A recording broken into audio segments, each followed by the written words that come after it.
이 식품 보안 과연 무엇인가? 식품 안전, 푸드 세이프티, 혹은 식량 확보, 푸드 시큐리티 이런 것과 무엇이 다른가? 이런 거를 좀 개념적으로 아셔야 되겠습니다. 자, 우리가 이제 흔히 말하는 푸드 세이프티, 식품 안전이라고 하는 것은 의도적인 오염 행위를 말하는 것이 아닙니다. 발생할 수 있는 잠재된 오염원들이 이 오염원들이 작용을 시작하면 우리 인체에 나쁜 영향을 미칠 수가 있겠죠. 그래서 의도적인 문제가 아니라 잠재된 그 오염원들을 어떻게 통제할 것이냐 하는 것이 식품 안전의 이슈들이 되겠습니다.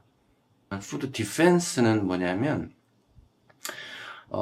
우리 식품 혹은 식량이 있을 때에 이걸 누군가가 의도적으로 오염시킨다거나 나쁜 의도로 이것의 어떤 식품 안전 문제를 일으키는 그런 행위들을 막는 것, 이것을 푸드 디펜스, 식품 보안이라고 합니다.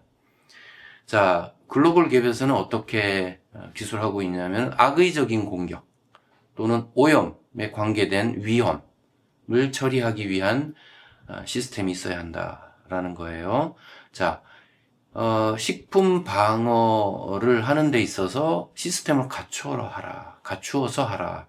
이것이 이제 핵심이 되겠습니다. 우리가 시스템을 갖춘다라는 것은 무엇을 한다는 거였죠?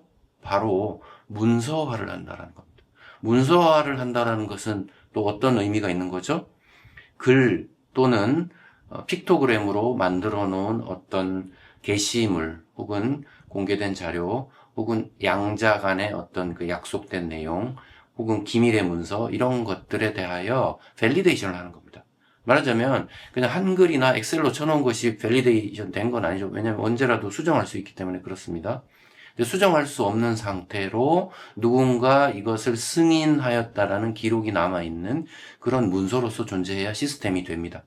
그리고 책임 소재가 명확해야 되고요.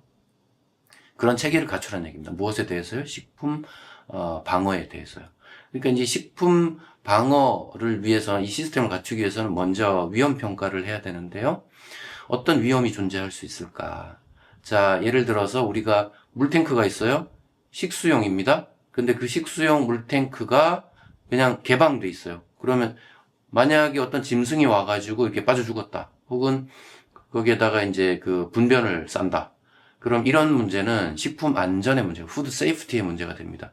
그런데 어떤 사람이 그 식수원에 접근해서 뭔가 안 좋은 물질을 고의적으로 투입한다. 이거는 식품 안전의 문제가 아니라 식품 보안, 그러니까 그 방어의 문제가 됩니다.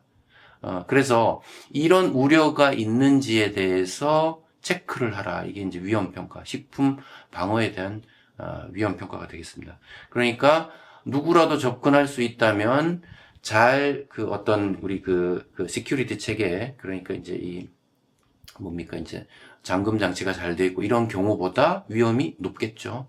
그 다음에 우리가 농약을 사용하는 데 있어서 농약 관리가 철저히 잘 되고 있다, 시스템적으로 되고 있다, 기록이 남는다, 이런 경우에 비하여 누가 와서 무슨 농약을 뿌리든지 간에 이게 통제가 잘 안 되고 있다, 이런 경우는 식품 방어에 대한 위험이 더 높겠죠.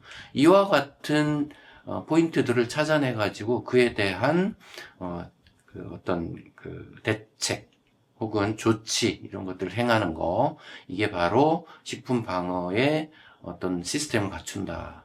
이렇게 보시면 되겠습니다. 이것이 반드시 준비되어야만 글로벌 갭의 인증이 가능하다.